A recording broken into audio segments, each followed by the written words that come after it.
Hello, my name is Diana van Doorn and I'm delighted to present to you today the Farmers of Heart's Cardiovascular Health Program.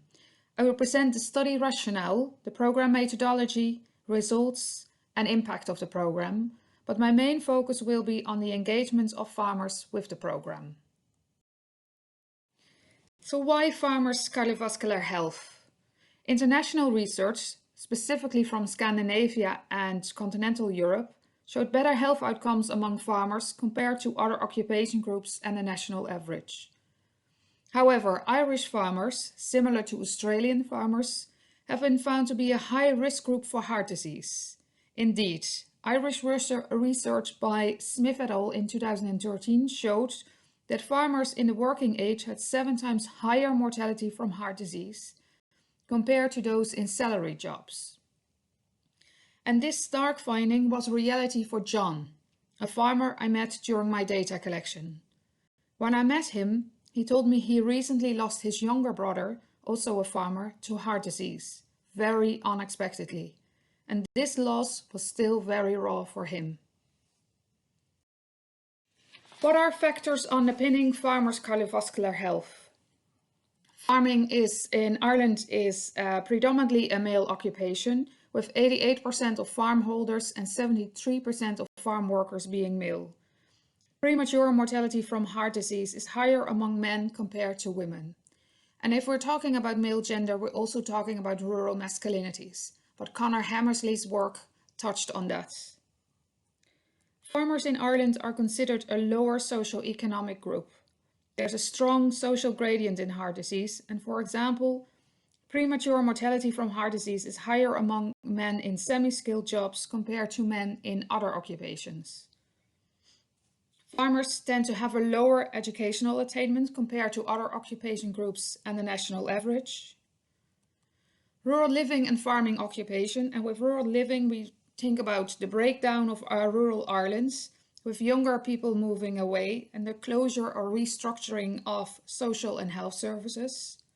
And with farming occupation, you can think of unsociable hours, 24/7 responsibility, social exclusion, higher experience of occupational stress, and low job control. Think of weather influences or animal diseases. And finally, farmers are perceived to be hard to reach group with health interventions based on their male gender, their lower socio-economic status, and their remote living. So what is the Farmers of Heart's Cardiovascular Health Program? It's a comprehensive intervention targeted at male farmers, and specifically livestock farmers. It has a settings-based methodology, and we recruited farmers at 2 different settings. Livestock Mart, which is a trading place for cattle, and agri-branches, which is a business outlet for suppliers to agri-food businesses. And we hypothesized that at Marts we would predominantly meet cattle farmers and older farmers and those from lower socioeconomic backgrounds. And at agri-branches we hypothesized we mainly would recruit dairy farmers. The program consisted of 2 health checks, one at baseline and one at week 52. The health checks were carried out by a nurse of the Irish Heart Foundation and measured with a finger prick a full lipid profile and blood glucose. Blood pressure was also measured, and BMI and waist circumferences. And the nurse also discussed lifestyle risk factors for heart disease, such as smoking, drinking habits, physical activity levels, and stress. Farmers received the results during the health check, and they received a personalized lifestyle counseling by the nurse based on their results. The health check took around 30 minutes on average. After the health check, participants were asked for their informed consent to take part in the study, and those who were interested and consented also gave permission to copy their health check results. Part of informed consent was taking part in survey research at baseline face-to-face, week 26 by phone, and week 52 face-to-face. Questionnaires gathered, among other things, sociodemographic information, farming characteristics, health status, health behaviors. Measuring of behavior change intention was based on the theory of planned behavior, and we tracked during all stages the behavior change with the stages of change model. At week 52, there were also questions asked about participants' experience with program elements. After the baseline survey, participants could self-select into a health behavior change intervention. We chose self-selection to encourage choice and autonomy. And we know that because we have self-selection, we can't draw any causal effects. So we're looking much more at mechanisms for behavior change among the farmers. There was a choice for two types of health change, behavior change intervention: a health coach by phone, which consisted out of 6 sessions by phone in a period of 9 months, health by text messages, and farmers would receive 3 to 4 text messages per week for a period of 4 months. Farmers could choose both interventions in combination, and those who were not interested to take part in an intervention were placed in the non-intervention group. And with this research, we aim to assess whether participation in the program would lead to effective follow-up use of GP services after being referred by the nurse during the health check, sustainable health behavior change, and reduced cardiovascular risk. I asked John if he wanted to take part in the health check, and although he said that doctors are for emergencies, he did agree to take part. He came out relieved. The nurse had been nice, took her time, had explained the risk factors for heart disease very well, and had given him a good lifestyle advice and tips and tricks for change. She also advised him to visit his GP for further medical examination. John signed up for the health coach in combination with the text messages. So if we're looking at the research overview, the baseline and week 52 data collection took 2 years, from May 2020 to February 2020, and unfortunately was then cut short by the COVID-19 outbreak. So 118 farmers missed their opportunity for the week 52 health check. We visited 12 counties, 32 MART locations and 32 agri-branch locations, and most locations were visited twice during both data collection processes. We had an even uptake of study participation by MART and agri-branch farmers, and we had a high participation rate. 86% of the eligible farmers consented, and we had in total 868 farmers in our study. The dropout rate from the interventions was very low. Only 11 farmers stopped participating during the interventions. And the week 52 repeat health check, again, we took, this was corrected for the 118 farmers who couldn't come back. And we saw that 62% of the farmers came back for their repeat health check. Now we're looking at the baseline cardiovascular health status of our farmers. We took 11 risk factors, which we took from the European Clinical Practice Prevention Guidelines from ESCARDIO, and we based on these 11 risk factors, 74% of the farmers had 4 or more risk factors for heart disease, placing them at a 3 times higher risk for an acute cardiac event compared to those with fewer risk factors. 75% of the farmers were advised to visit their GP by the nurse based on the health outcomes, and there was a high unawareness of having clinical risk factors for heart disease among the farmers. We also found that farmers are a heterogeneous group, which sounds like an obvious finding, but it is an important evidence. And there were differences on socio-demographic background, in farming characteristics, but also in health outcomes. And this is an important finding for the future of health promotion interventions, but also safety campaigns to target subgroups of farmers, rather than perceiving that farmers are one occupation group. We're going to the engagement of farmers with the program and their rating.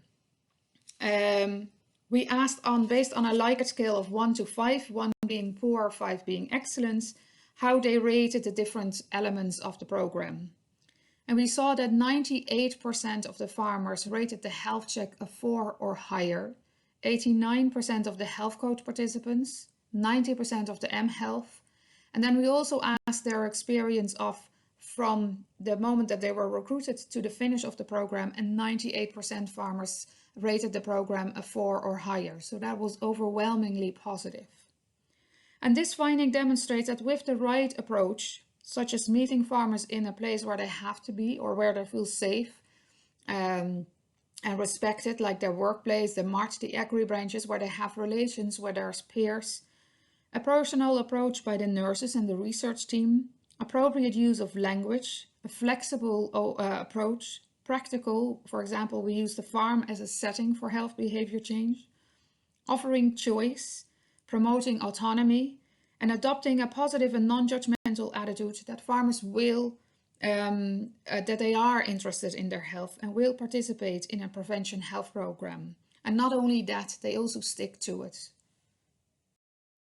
So what are key factors for success? The program was designed from the outset for maximum engagement and based on best evidence derived from Ireland's long-standing experience in men's health. The program was underpinned by national health policy and a national men's health policy, which we have in Ireland. We also drew from previous experience with farmers' health research, and that was from Irish and international research. We adopted a farmer-centered methodology described in the previous slides, and we applied appropriate and positive gender-sensitive strategies. A very important element as well was the adopted multi-actor collaboration from the outset, which consisted of academic institutes, an NGO, the National Health Service, the Farming Development Authority, and farming industry. And this helped broadening the reach of the program and allowed access to the 2 recruitment settings.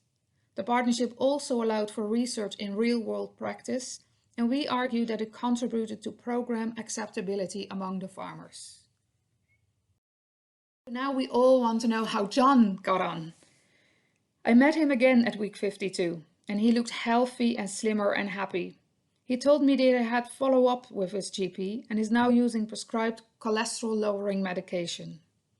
With the support of the interventions, he made changes to his diet, he walks more, and he stopped smoking. The impact of the program is multi-leveled.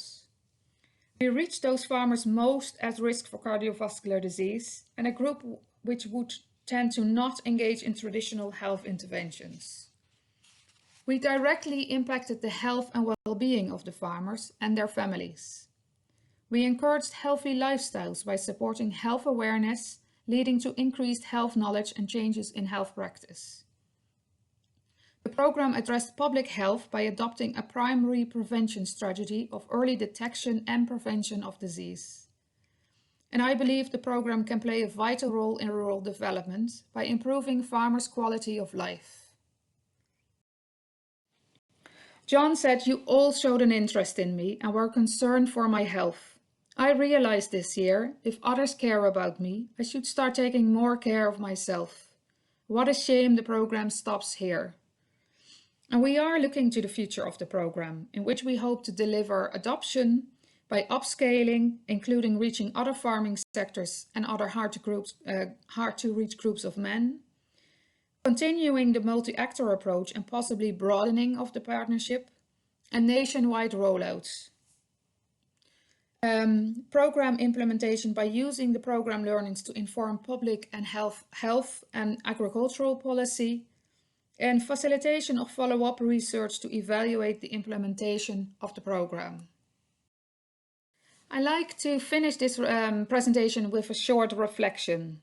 The Farmers Have Hearts Cardiovascular Health Program demonstrated that farmers are interested in their health and will engage in a health prevention program if they are met on the right conditions. Therefore, I conclude that farmers are not hard to reach with health interventions. I used John's story today, which is based on many reflections we captured from our participating farmers. And to me, his story illustrates the power of the program.